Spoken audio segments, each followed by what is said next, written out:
नमस्कार, मैं जुमखान। दिन भर की खबरों में सबसे पहले डालते नजर आज के मुख्य समाचारों पर। रेस्टोरेंट संचालक को अफीम तस्करी के मामले में झूठा फंसाने के विरोध में बाजार बंद। आधा दिन पूर्णतः बंद रहा बाजार, दुकानें बंद रख व्यापारियों ने दिया धरना। संदेह के आधार पर बस से जब्त किया पनीर, प्रारंभिक जांच में कम पाई गई फीड की मात्रा।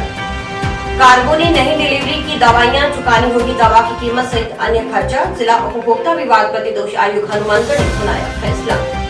वार्ड 17 से प्रत्याशी मनोज कुमार के चुनाव कार्यालय का उद्घाटन। नगर परिषद उपचुनाव के तहत 29 मई को होगा मतदान। अब खबरें विस्तार से। जंक्शन में रेलवे स्टेशन रोड पर स्थित एक रेस्टोरेंट के संचालक अनिल गक्खड़ को 1.5 किलोग्राम अफीम तस्करी के मामले में झूठा फंसाने के मामले का पटाक्षेप हो गया है। इस घटना के विरोध में मंगलवार को जंक्शन शहर का बाजार दोपहर 2 बजे तक पूर्णतः बंद रहा। व्यापारियों ने भी स्वेच्छा से दुकानें बंद रखकर रेलवे स्टेशन रोड पर धरना दिया। भाजपा के कद्दावर नेता पूर्व मंत्री डॉक्टर रामप्रताप भी धरने पर पहुंचे। इस दौरान मामले का पटाक्षेप करवाने में सहयोग के लिए व्यापारियों ने पूर्व मंत्री का माल्यार्पण कर धन्यवाद दिया।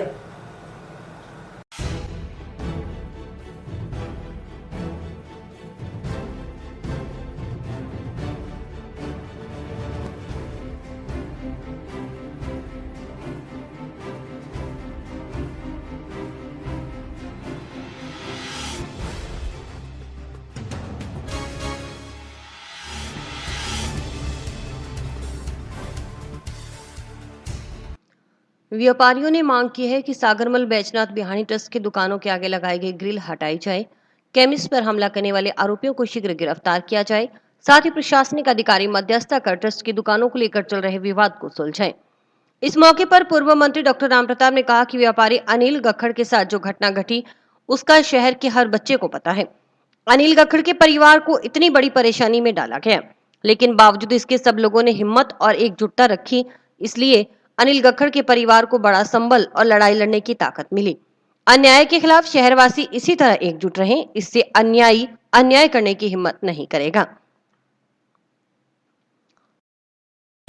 हनुमानगढ़ के व्यापारी भाई अनिल गक्खड़ के साथ में जो घटना घटित हुई है, एक एक बच्चे को पता है इस बात का, और उसमें मैं बधाई देना चाहता हूँ। हालांकि इतने बड़े परेशानी में इस परिवार को डाला वो एक अलग बात है, बाकी का बधाई इसलिए देना चाहता हूँ कि सब लोगों ने हिम्मत रखी और एकजुटता रखी, उससे इस परिवार को बड़ा संबल मिला है और लड़ाई लड़ने की ताकत मिली है। और हम ईश्वर से यही प्रार्थना करते हैं कि अन्याय के खिलाफ इसी तरीके से हम एकजुट रहेंगे। हालांकि अन्यायी है वो अन्याय करने की हिम्मत नहीं करेगा आप लोगों की यूनिटी को देख कर। पूर्व मंत्री डॉक्टर रामप्रताप ने इस मामले में भाजपा विधायक के भाई का नाम सामने आने के सवाल के जवाब में कहा कि यह जांच का विषय है। साथ ही सागरमल बैजनाथ बिहानी ट्रस्ट की दुकानों को लेकर चल रहे विवाद को लेकर पूर्व मंत्री ने ट्रस्टियों को सलाह दी कि वे मिल बैठकर बात करें, इस तरह से किसी को पिटवाना या झूठे केस में फंसाने जैसा काम न करें। जांच का विषय है और जांच के अंदर जो चीज आएगी उसमें अपने अभी कच्ची बात नहीं कह सकते, लेकिन चौकड़ी है। ट्रस्ट को गंभीरता से देखने की जरूरत नहीं है। ट्रस्ट का मामला चल रहा है और मैं तो सीधे देसी भाषा में इतने कहूँगा कि जो ट्रस्ट बन जाती है उसके बाद में वो संपत्ति बेची नहीं जाती, ऐसा सुना है मैंने। और वो भी अगर कोई इस किस्म का हो तो ट्रस्टीज को आकर के बात करनी चाहिए, बजाय इसके कि किसी को पीट देना, कूट देना, किसी के अफीम रख देना। अफीम बड़ा ऐसा जुर्म है कि इससे तो कत्ल का मुकदमा वो कमजोर पड़ता है। भाजपा जिलाध्यक्ष बलवीर बिश्नोई ने आरोप लगाया कि शहर की बेशकीमती जमीन को हड़पने का प्रयास भूमाफिया कर रहे हैं। पिछले दिनों जो घटनाक्रम हुआ इससे पूरा शहर शर्मिंदा है। व्यापारी अनिल गक्खड़ के परिवार को भारी मानसिक पीड़ा झेलनी ही पड़ी, क्योंकि इससे पहले इस तरह की घटना नहीं हुई। बावजूद इसके शहर के जनप्रतिनिधियों ने इस शहर को संभालने की जरूरत नहीं समझी। प्रताड़ित करने के लिए भूमाफियाओं को शहर में खुला छोड़ दिया गया है।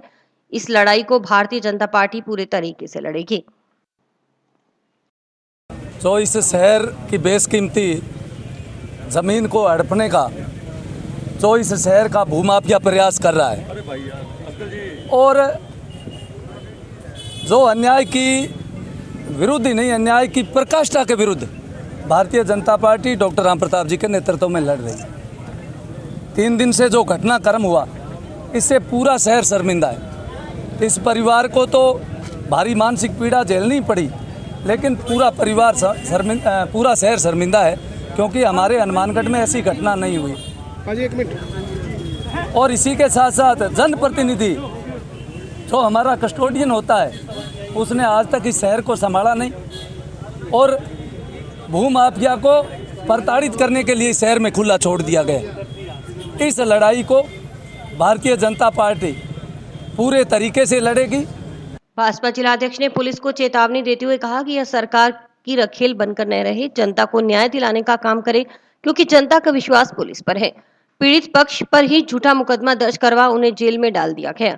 अगर भविष्य में पुलिस ने इस तरह सरकार के दबाव में आकर अगर किसी बेकसूर को प्रताड़ित किया, उसके साथ अन्याय किया, तो सब लोग एकजुट होकर लड़ाई लड़ेंगे। छोटी मोटी पहले घटनाएं हुई, इसी परिवार के साथ मारपीट हुई, लेकिन वो मामला इस आपके माध्यम से मैं पुलिस को भी चेतावनी देता हूं, एसपी महोदय को चेतावनी देता हूं कि आप सरकार के रखेल बनकर मत रहिए। जनता को न्याय दीजिए, पुलिस में विश्वास करती है जनता, और आपने एक भूमाफिया के दबाव में आकर पीड़ित पक्ष को पर ही मुकदमे बनाने, उनको पीटने के बावजूद कोई कानूनी कार्रवाई नहीं और उनको ही जेल में डाल दिया गया। तो आपके माध्यम से पुलिस प्रशासन को भी चेतावनी है, अगर भविष्य में चाहे हमारा शहर हो चाहे गांव में हो, इस तरह सरकार के दबाव में आकर अगर किसी को प्रताड़ित किया, कोई अन्याय किया, और ये तो अन्याय की प्रकाष्ठा है, किस तरह एक व्यक्ति को झूठे मुकदमे में फंसाना, ये तो समय रहते शहर के हम लोगों ने एकता का परिचय दिया। आज सब अभिनंदन के पात्र हैं कि इस अन्याय की लड़ाई में हम सब लोग एकजुट खड़े हैं, पूरा शहर एकजुट खड़ा है। और कल को जरूरत पड़ी, अगर शहर के खिलाफ कोई अन्याय हुआ, किसी व्यक्ति के खिलाफ अन्याय हुआ, तो गांव से भी लोग आएंगे, हम सब लोग एक हैं। और आपके माध्यम से चेतावनी भी पुलिस प्रशासन को है। भाजपा जिलाध्यक्ष ने कहा कि अगर इस मामले में भाजपा विधायक के भाई दोषी हैं, तो पुलिस उनके खिलाफ नियमानुसार कार्रवाई करे। व्यक्ति नहीं, पार्टी बड़ी है, पार्टी से राष्ट्र बड़ा है। पार्षद हिमांशु महर्षि ने कहा कि सागरमल बैजनाथ बिहानी ट्रस्ट की दुकानों को लेकर चल रहे विवाद में कुछ सफेदपोश लोग व भूमाफिया गुंडागर्दी पर उतर आए हैं। पूर्व में ट्रस्ट की दुकान में मेडिकल स्टोर चलाने वाले दुकानदार पर हमला करवाया, एक व्यापारी पर महिला से छेड़छाड़ का झूठा मुकदमा दर्ज करवा दिया गया। अब अनिल गक्खड़ को अफीम के झूठे मामले में फंसा दिया गया, लेकिन इस मामले में पुलिस की जांच में दूध का दूध और पानी का पानी हो गया। पूर्व में स्थानीय पुलिस ने भी अनिल गक्खड़ को प्रताड़ित करने में कोई कसर नहीं छोड़ी। उन्होंने कहा कि ट्रस्ट की दुकानों के दुकानदारों का काम प्रभावित हो रहा है, हर समय उनकी जान जोखिम में रहती है। चाहे कोई सफेद पोश हो, भारतीय जनता पार्टी बड़ी है, व्यक्ति बड़ा नहीं है। पार्टी से अगर कोई बड़ा है तो राष्ट्र बड़ा है, अगर है तो पुलिस निश्चित तौर पर कार्रवाई करेगी, चाहे विधायक का भाई हो चाहे मेरा भाई हो। अगर किसी ने इसे अन्याय करने की कोशिश की है तो उसके खिलाफ कार्रवाई होगी। और मैं कह चुका हूं कि व्यक्ति बड़ा नहीं है, पार्टी बड़ी है, और पार्टी से अगर कोई बड़ा है तो राष्ट्र बड़ा है। व्यापारी अनिल गक्खड़ के भाई युधिष्ठिर गक्खड़ ने बताया कि 3 पीढ़ियों से सागरमल बैजनाथ ट्रस्ट की दुकानों से लोगों का रोजगार चल रहा है। अगर इन दुकानों में व्यापार करने वाले व्यापारी इन दुकानों को छोड़ देंगे तो वे कहां जाकर व्यापार करेंगे, यही इनकी पीड़ा है। अपने व्यापार बचाने के लिए इन दुकानदारों ने छुटपुट आंदोलन भी किए। इसके चलते ट्रस्टियों ने दुकानदारों पर दबाव बनाना शुरू किया, उन पर झूठे मुकदमे दर्ज करवा दिए गए, उन पर हमले करवाए। दुकानदारों की कमजोरी का फायदा उठाकर ट्रस्टी और भूमाफियाओं ने ट्रस्ट की संपत्ति हड़पने की योजना बनाई है। ट्रस्ट की करीब 220 दुकानों की कीमत करीबन 500 करोड़ रुपए है। इतनी बेशकीमती जगह को हड़पने के लिए यह सब किया जा रहा है।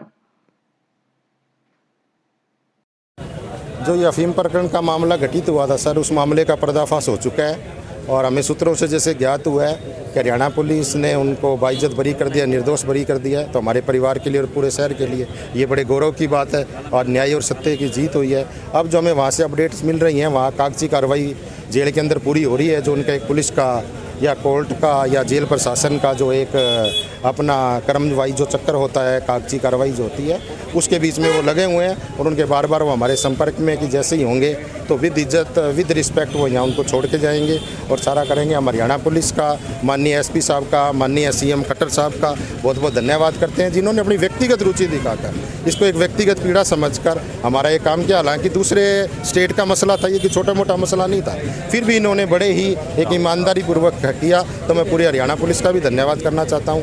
और यहाँ के जो लोगों ने, जो राजनीतिक लोगों ने हमारा सहयोग किया, उन लोगों के भी धन्यवाद। क्योंकि अभी जो हमारे विधायक साहब हैं गुरदीप जी साहब, इंडिया प्रेसिडेंट है बीजेपी के, उनके ब्रदर हैं हरदीप जी साहब ने, उनका नाम आया हुआ है। और जो आरोपी पकड़े गए हैं वो सबको अखबार से जग जाहिर हो चुके हैं साहब। क्या ये साहब सत्य की जीत होगी, न्याय की जीत होगी। हरियाणा पुलिस ने और हरियाणा जो अपने प्रशासन ने हमें ये एसपी साहब ने आश्वासन का पूरा भरोसा दिया है कि हम लोग चाहे कितने ही पावरफुल लोग हैं, हम उनको नहीं बख्शेंगे। तो हम उनकी जांच से, जब उन्होंने जांच की है तो मेरे ख्याल इस पे भी वो पूर्ण रूप से खरा उतरेंगे। जब इतना बड़ा मामला निपटा सकते हैं तो न्यायिक रूप से बड़े ईमानदार ऑफिसर है, बड़ी सख्त ऑफिसर है। नहीं तो इस तरीके का मामला सुलटाना भी आसान नहीं होता, इतने प्रभावशाली। नारकोटिक्स टीम के अंदर हमने बिल्कुल बस ये हमारा भाई आ जाए, उसके बाद हम लोगों ने जांच के लिए प्रार्थना, जहाँ तक भी हमें जाना पड़े, किसी भी कोर्ट में जाना पड़े, चाहे कितना ही समय लगे, लेकिन हम उनको छोड़ेंगे नहीं क्योंकि हमारे साथ अन्याय हुआ है। हम इसलिए नहीं छोड़ेंगे कि हमारा भाई छूट चुका है। हमारा मेन मकसद सर ये है कि और किसी के साथ अन्याय ना हो। अगर आज हम उनको छुड़वा देते, उनके खिलाफ कोई कार्रवाई नहीं करते, तो और किसी गरीब आदमी के साथ भी ऐसा करें। जो ये बैजनाथ सागरमल बिहानी ट्रस्ट की जो दुकानें हैं, इनके ऊपर अलग अलग तरह से, दुकानदारों के ऊपर अलग अलग तरह से अलग अलग टाइम पे सब लोगों पे अटैक हो रहे थे। किसी पे कैसे अटैक हो रहा था, किसी पे किस तरीके से अटैक हो रहा था, सबको पता है इस बात का कि जी हमारे ब्रदर बड़े भाई श्री अनिल गखड़ जी के ऊपर जो इल्ज़ाम लगाए गए हैं, जो सब लोगों को पता है, पेपर में आया हुआ है, वो गलत किया गया उन पे। वो बिल्कुल क्लीन थे। उसके बावजूद भी मेरे फादर साहब के ऊपर अटैक हुआ था, 6 तारीख को अटैक हुआ था। आज करीब 18 दिन हो गए हैं, अभी तक कुछ पता लग नहीं पाया है, सुराग कुछ भी नहीं हो पाया है कि जी कौन लोग थे जिन्होंने मारा, जिन्होंने रात के टाइम पे अटैक करा। वो लोग आज भी खुलेआम हनुमानगढ़ में घूम रहे हैं, हनुमानगढ़ में हैं, हनुमानगढ़ से बाहर हैं, कहाँ पे हैं नहीं पता अभी। तो वो लोग आराम से घूम रहे हैं, बेफिक्र होकर घूम रहे हैं, उन लोगों को किसी चीज़ का डर नहीं है। तो हम लोगों की ये रिक्वेस्ट है, क्या कहते हैं, सबसे रिक्वेस्ट है, जो दुकानदार भाइयों ने बंद करा उन लोगों के लिए धन्यवाद है, डॉक्टर साहब आए उनके लिए धन्यवाद है। हम लोगों की ये रिक्वेस्ट है कि जी जो वो लोग थे जिन्होंने उन पे अटैक करा, उन लोगों को जल्द से जल्द पकड़ा जाए। जयपुर से मंगवाई गई दवाइयों की डिलीवरी नहीं करने के मामले में जिला उपभोक्ता विवाद प्रतिदोष आयुक्त हनुमानगढ़ ने निर्णय सुनाते हुए कार्गो कंपनी को दवा की कीमत सहित अन्य खर्चा चुकाने के आदेश दिए हैं। ये फैसला जिला उपभोक्ता विवाद प्रतिदोष आयुक्त हनुमानगढ़ अध्यक्ष राजेश सिंह शेखावत और सदस्य मधुलिका खत्री की ओर से सुनाया गया। परिवादी की ओर से पैरवी अधिवक्ता राजीव कुलश्रेष्ठ ने की। प्रकरण के अनुसार विजय सहारण निवासी सिविल लाइन जंक्शन ने 11 अगस्त 2020 को जिला उपभोक्ता विवाद प्रतिदोष आयोग हनुमानगढ़ में परिवाद दायर किया कि उसके पिता का इलाज जयपुर में चल रहा है। उनके इलाज के लिए नियमित अंतराल में जयपुर से दवाइयां मंगवाई जाती हैं। उसने अपने पिता की 3,651 रुपए की कीमत की दवाइयां क्रय कर हनुमानगढ़ भिजवाने के लिए 6 नवंबर 2019 को चंद्रा कार्गो जयपुर से संपर्क कर उसी दिन दवाइयां बुक की। इसके 80 रुपए के शुल्क का भुगतान डिलीवरी के समय चंद्रा कार्गो हनुमानगढ़ जंक्शन को किया जाना था। 7 नवंबर को उसके पिता ने हनुमानगढ़ जंक्शन में बस स्टैंड के नजदीक स्थित चंद्रा कार्गो के यहां संपर्क किया तो डाक नहीं आना बताया गया। अगले दिन डाक आने का विश्वास दिलाया, लेकिन दवाइयों की डिलीवरी नहीं कर चक्कर लगवाए जाते रहे। अत्यावश्यक होने पर उसने पुनः 16 नवंबर को जयपुर से दवाइयां मंगवानी पड़ी। इसकी कीमत 3,766 रुपए भुगतान करना पड़ा। विजय सहार ने परिवाद के जरिए जिला उपभोक्ता विवाद प्रतिदोष आयोग हनुमानगढ़ से 6 नवंबर 2019 को बुक की गई दवाइयों की कीमत सहित अन्य हर्जा खर्चा दिलवाने की मांग की। इस प्रकरण की सुनवाई के दौरान चंद्रा कार्गो की तरफ से कोई जिला आयोग के समक्ष पेश नहीं हुआ और न ही जवाब प्रस्तुत किया। इस पर आयोग की ओर से एक पक्षीय कार्रवाई की गई। जिला उपभोक्ता विवाद प्रतिदोष आयोग हनुमानगढ़ ने अपना निर्णय सुनाते हुए दवाई की कीमत 3,651 रुपए के अलावा मानसिक क्षतिपूर्ति 3,000 रुपए, परिवाद व्यय के पेटे 2,000 रुपए अदा करने के आदेश चंद्रा कार्गो को दिए हैं। इसके साथ ही अलग से विशेष हर्जाने के रूप में 5,000 रुपए राज्य उपभोक्ता कल्याण कोष में जमा करवाने के आदेश दिए गए हैं। आदेश की पालना 1 माह की अवधि में करनी होगी। मैं एक परिवाद विजय सहारण पुत्र सावराम सहारण सिविल लाइन निवासी हनुमानगढ़ जंक्शन द्वारा 2020 में पेश किया गया। परिवाद में ये था कि अपने पिता के लिए तो जयपुर से दवाइयाँ मंगाई थी। चंद्रा कार्गो जयपुर द्वारा 80 रुपये का टिकट काट कर दवाइयों का पार्सल बुक किया गया। जब उपभोक्ता या परिवादी जैसे विजय सारण जो दवाई प्राप्त करने गया तो उनका पार्सल वहाँ नहीं मिला उसने बिल्टी खरीद के सारे दस्तावेज दिखाए चंद्रा वालों को भी, लेकिन उन्होंने इस पर कोई ध्यान नहीं दिया, जिसे व्यथित हो गया जिला आयोग में उसने एक परिवाद पेश किया। परिवाद में भी उन्होंने साक्ष्य पेश किया, ये साबित किया कि चंद्रा के द्वारा ये दवाइयाँ टाइम पे न पहुँचाने के कारण मेरे पिता को लिए जो आवश्यक वस्तु की श्रेणी थी समय पर दवा नहीं मिलने के कारण पर स्वास्थ्य में परेशानी हुई और गंभीर संकट भी आ गया स्वास्थ्य पे। इसको सेवा दोष मानते हुए जिला आयोग ने गंभीरता से लिया और चंद्रा कार्गो पर दवाई की कीमत 3651 रुपये और क्षतिपूर्ति 3000 रुपये, परिवाद में 2000 रुपये का दंडित करते हुए उसको राज्य आयोग जिला उपभोक्ता कोष में 5000 रुपये का विशेष हर्जाना लगाते जमा करवाने हेतु,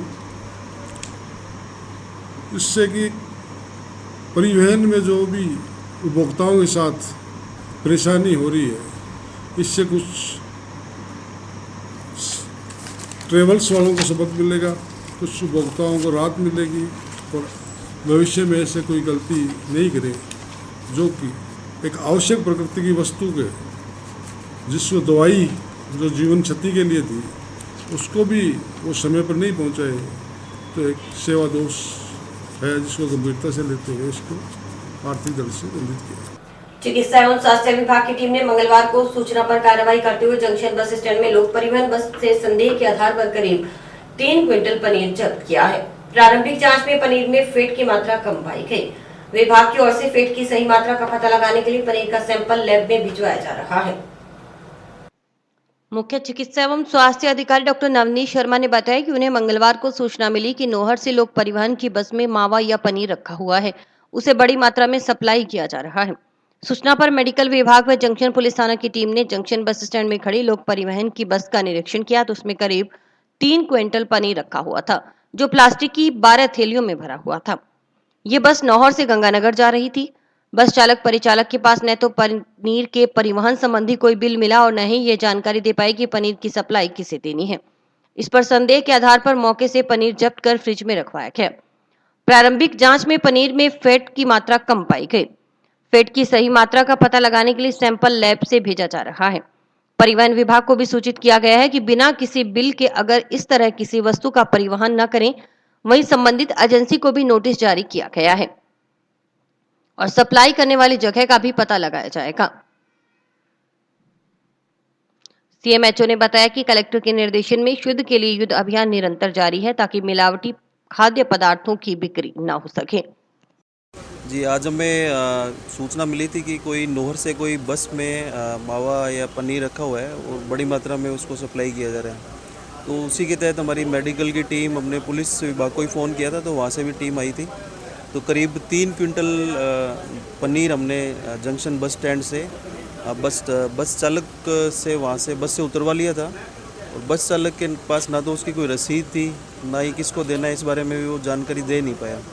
तो हमने सारा जो पनीर था 3 क्विंटल उतरवा के जो हमारे फ्रिज है उसमें रखवा दिया है। कुछ हमने जो सरस जो है वहाँ पे पनीर रखवाया, तो वहाँ हमने जांच की तो उसमें फ़ैट की मात्रा जो एक्चुअल में फ़ैट होना चाहिए उससे कम है। तो अब ये लैब में भेज के जांच करवाएंगे कि एक्चुअल में फ़ैट क्या था। तो आगे की कार्रवाई है, जैसे जिस बस में लाया जा रहा था तो हम आगे परिवहन विभाग को भी सूचित करेंगे कि बिना किसी पर्ची के, रसीद के इस तरीके का ट्रांसपोर्ट किया जा रहा है और जिस एजेंसी से लाया गया था उसको भी नोटिस जारी करेंगे और जहाँ सप्लाई किया जा रहा है उनकी जानकारी मिलती है तो उनको भी नोटिस जारी किया जाएगा। नगर परिषद उपचुनाव के तहत 29 मई को मतदान होगा। नगर परिषद क्षेत्र के 3 वार्डों में होने वाले उपचुनाव को लेकर प्रत्याशी अपने अपने वार्डों में डोर टू डोर जाकर जनसंपर्क में जुटे हैं। प्रत्याशियों के कार्यालय खुल चुके हैं। 29 मई को मतदान के बाद मतगणना 30 मई को होगी। भाजपा की तरफ से वार्ड 17 से मनोज कुमार, वार्ड 22 से विष्णु गोयल, जबकि वार्ड 60 से बजरंग सिंह भाटी चुनाव मैदान में है। इस कार्यकाल में कांग्रेस के 3 पार्षदों का आकस्मिक निधन हो चुका है। भाजपा की तरफ से वार्ड 17 से पार्षद पद के प्रत्याशी मनोज कुमार के चुनाव कार्यालय का उद्घाटन मंगलवार को पूर्व मंत्री डॉक्टर रामप्रताप ने किया। इस मौके पर भाजपा जिलाध्यक्ष बलवीर बिश्नोई, पूर्व सभापति राजकुमार हिसारिया, पूर्व उप सभापति कालूराम शर्मा, नगर मंडल अध्यक्ष पवन श्रीवास्तव आदि मौजूद रहे। इस दौरान पूर्व मंत्री डॉक्टर रामप्रताप व भाजपा जिला अध्यक्ष ने कहा कि नगर परिषद उपचुनाव में भाजपा के तीनों प्रत्याशी निश्चित तौर पर जीतेंगे, क्योंकि प्रदेश सरकार तो पूरी तरह से फेल हो चुकी है। लोगों पर अत्याचार हो रहा है। नगर परिषद का कांग्रेस बोर्ड भी भ्रष्टाचार के आकंठ में डूबा हुआ है। इससे जनता में भारी आक्रोश है। उन्हें उम्मीद है कि भाजपा के तीनों उम्मीदवार जीतकर नगर परिषद बोर्ड में जाएंगे। कभी उद्घाटन के पत्र लगाते और शिलान्यास के क्यों नहीं लगाते? जोर तो शिलान्यास है, मकान बन गयो इम्पैक्ट के दौरान। ये 3-3 अंडरपास ऐसे पहले जयपुर में भी नहीं बने। लेकिन दुर्भाग्य की बात कि जनता समझ नहीं पाई कि काम कौन करने वाले हैं और कौन लोग वो है जो भूमाफिया जैसा काम करते हैं। ये समझने की भूल थी तो हनुमानगढ़ विधानसभा की जनता की थी। लेकिन इस भूल को सुधार करते हुए जो इस शहर में काम हुए, उस काम को सिर्फ इनके सरकार आने के बाद एक उद्घाटन पट्टिका लगाते हैं। गांधीनगर अंडरपास डॉक्टर साहब ने मंजूर करवाकर काम चालू कर दिया। वो शिलान्यास पट्टिका उखाड़ के अपनी लगा ली। अरे चलो एक तो लगा ली थी, पर बस है, उन बस है, एक बस है तो सारी दुनिया ही देख है भाई, एक बस है, उद्घाटन पट्टिका होकर है, वो पूर्ण है, बस एक बस लगा दी। मैंने इनको कहा भाई एक माथे पर और लगा लो, एक माथे पर लगा के बाजार में और घूमो भाई। आज हमने रेलवे अंडरपास का उद्घाटन किया। उद्घाटन में कोई जोर नहीं आता, शिलान्यास में आता है। और 3.5 साल में शहर में कोई जन हित में कोई काम में अगर शिलान्यास हुआ है तो वो आप सबके सामने। मातृशक्ति बड़ी है, संख्या की दृष्टि से मातृशक्ति ज्यादा है।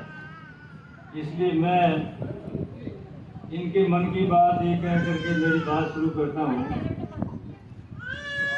वाटर वर्क्स का पानी आता है, सुबह 4 बजे आता है तो इनको तो 4 बजे उठना पड़ेगा। रात के 2 बजे आता है तो इनको 2 बजे उठना पड़ेगा। अपने खर्चे ले रहे होते हैं, ये पानी भरने का काम। अपने राज में अपने टाइम में पूरे शहर के लिए 281 करोड़ की स्कीम मंजूर हुई थी और मंजूर होने के बाद में उस पर काम भी शुरू हो गया था। कच्ची डिगियां बढ़ दी गई थी और उसके बाद में जो राज ने पट्टी खड़ी तो वो कच्ची डिगियां पड़ी है, वैसे की बस है, काम है वो बंद है, आगे नहीं। मैं इन कांग्रेस मित्रों से पूछना चाहता हूँ कि भले आदमी मंजूर नहीं किया उसको, तो मंजूर किए हुए काम को उसको तो आगे बढ़ाना चाहिए। अभी अंडरपास की बात की, ओवरब्रिज की बात की, मैं मेरी तरफ से नहीं कह रहा, अखबार में आया था। आज ward number 17 Bharatiya Janata party के प्रत्याशी हमारे मनोज जी के कार्यालय के उद्घाटन अवसर पर और इसी के साथ साथ वार्ड नंबर 60 से हमारे श्रीमान बजरंग सिंह जी भाटी, वार्ड नंबर 22 जो टाउन में है विष्णु जी गोयल।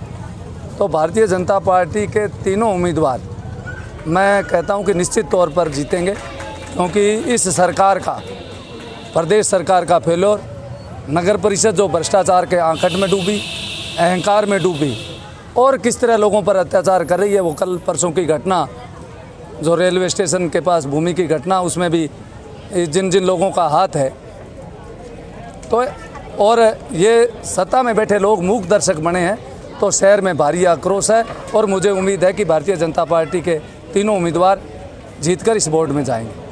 मैं वार्ड नंबर 17 से मनोज कुमार, भाजपा प्रत्याशी।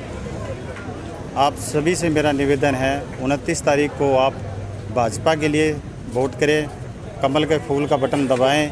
भारतीय जनता पार्टी ने हमारे वार्ड नंबर 17 में 3 अंडरब्रिज दिए हैं, जो हमारे लिए सबसे एक रामबाण हुई है।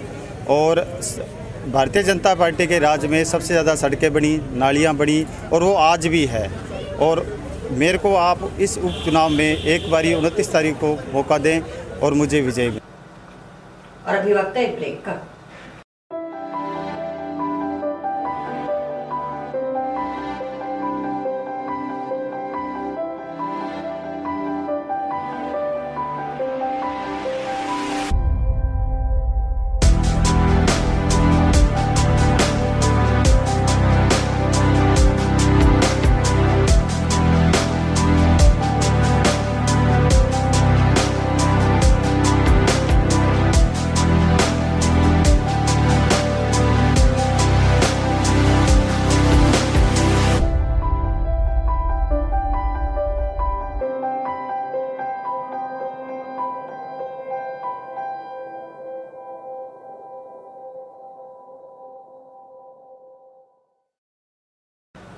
इग्नूर खालसा फौज की तरफ से मंगलवार को प्रेस वार्ता का आयोजन किया गया। इग्नूर खालसा फौज की कुलदीप सिंह ने आरोप लगाया कि आबकारी विभाग की ओर से गत दिनों टिब्बी पुलिस थाना क्षेत्र के गांव सूर्यवाला में दबिश दी गई। एक घर में घुसकर कमरे में पाठ कर रहे ओम सिंह को जबरदस्ती कमरे से बाहर खींच लिया गया।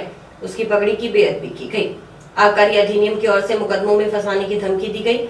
उन्होंने मांग की है कि ओम सिंह पर बनाए गए केस को 5 दिन में निरस्त किया जाए, अन्यथा इग्नूर खालसा फौज की ओर से जिला मुख्यालय पर शहीद भगत सिंह चौक पर धरना दिया जाएगा और अर्धनग्न होकर प्रदर्शन किया जाएगा।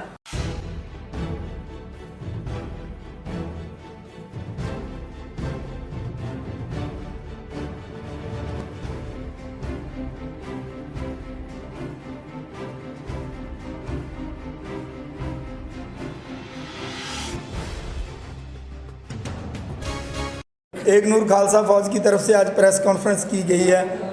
विषय 2 है, संगीन है, गंभीर है। पहला तो सूर्यवाला में आबकारी विभाग ने रेड डाली, गलती से घर में घुस गए और बिना देखे उसको पाठ करते को वहाँ से उठा के लाए, उसकी पगड़ी की बेअदबी की, दाढ़ी खींची और जब उसको लेके आए चौकी में तो ककार जो धार्मिक चिन्ह है वो उतरवा के तो उसको हथकड़ी लगा दी और धार्मिक चिन्ह को खुर्द-बुर्द कर दिया। और अगर इसने कहा कि मेरा कसूर क्या, उसको गाली दे के ये बात कही गई कि हम अगर तूने ज़्यादा बोला, धार्मिक तौर पे गाली दी है। प्रशासनिक अधिकारियों को ये शोभा नहीं देता आबकारी विभाग में। जब उन्होंने गाली दी तो जब उन्होंने ये बात कही कि अगर अभी तो 5 बोतल डाली हैं, 5 मुकदमे डाल देंगे, निकलेगा नहीं। हम एसपी साहब को निवेदन करते हैं कि 5 दिन में इस केस को निरस्त किया जाए और इस बात के लिए जो भावनाएं आयत हुई हैं सिख कौम की, उसके लिए जिन्होंने ये किया उनसे या प्रशासन की ओर से क्षमा याचना की जाए। नहीं 5 दिन के बाद हम धरना देंगे, अनिश्चित काल धरना देंगे और भगत सिंह चौक में अर्धनग्न प्रदर्शन करेंगे। दूसरा मुद्दा है, किसी ने FIR, मनचले ने FIR दर्ज करा दी है। वो हमारे 20वीं सदी के शहीद हैं संत जरनैल सिंह जी खालसा भिंडरां वाले। उनका नानकशाही कैलेंडर में पार्लियामेंट से पारित है जे कि 3 से 6 जून को समूह शहीदों को श्रद्धांजलि है। उनके लिए जो FIR दर्ज की गई है, जहाँ उनके विरोध में जो बात कही जा रही है वो काबिल बर्दाश्त नहीं है। इग्नूर खालसा फौज श्री अकाल तख्त साहब के आदेश का पालन करता है। जो प्रशासनिक तौर पे अगर पंजाब में या हरियाणा में, करनाल में DC ने इस बात को स्वीकारा है, करनाल के डिप्टी कमिश्नर ने इस बात को स्वीकारा है, तो राजस्थान ने ये केस में शिकस्त खाई हुई है 2003 में सुप्रीम कोर्ट में। तो हमारा निवेदन है कि उस केस को निरस्त किया जाए।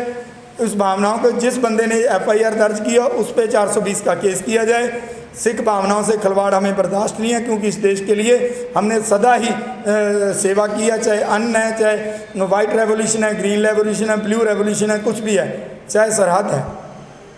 ये मैं कहना चाहता हूँ, आपसे निवेदन है कि आप हमारी बात राजस्थान सरकार और हनुमानगढ़ प्रशासन को, SP साहब को पहुँचा दो कि अगर सूर्यवाला मैटर में गुरसिख के जो ककार हैं वो वापस नहीं किए गए और क्षमा याचना नहीं की तो 5 दिन के बाद आंदोलन होगा।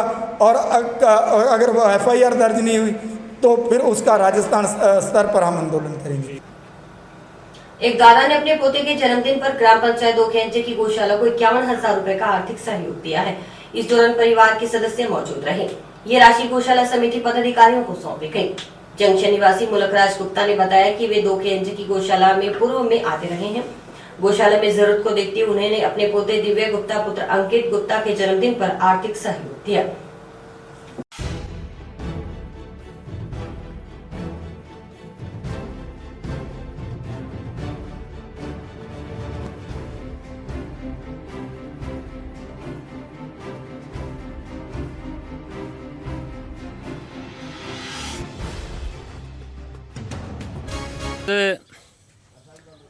ग्राम पंचायत 2 केंजे की गौशाला के प्रांगण में हनुमानगढ़ जंक्शन की एक बहुत बड़ी हस्ती अपनी नेक कमाई में से अपने पुत्र के जन्म उत्सव पर इस गौशाला को 51,000 रुपये का दान किया है, जो कि अपने आप में एक मिसाल भी है और एक पहल भी है।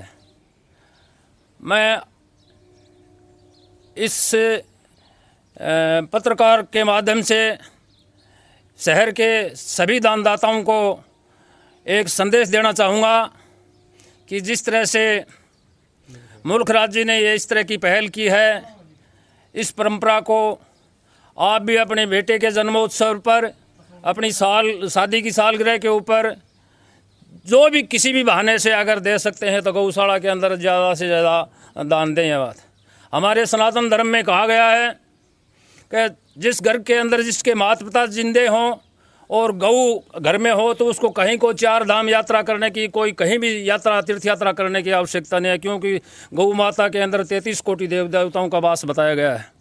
इसलिए कमेटी के लोगों से भी कहना चाहूँगा कि आप इसको और भी बेहतर तरीके से चलाने की मंशा रखें। यह बात है, दान देने वालों का कोई भी टोटा नहीं है, कोई भी घाटा नहीं है, क्योंकि ये हमारे धर्म के साथ में जुड़ा हुआ मुद्दा है। इसलिए इस देश के अंदर धर्म की जड़ हमेशा हरी बताई गई है और धर्म के नाम पर दान देने वालों का इस देश के अंदर कोई कमी नहीं है।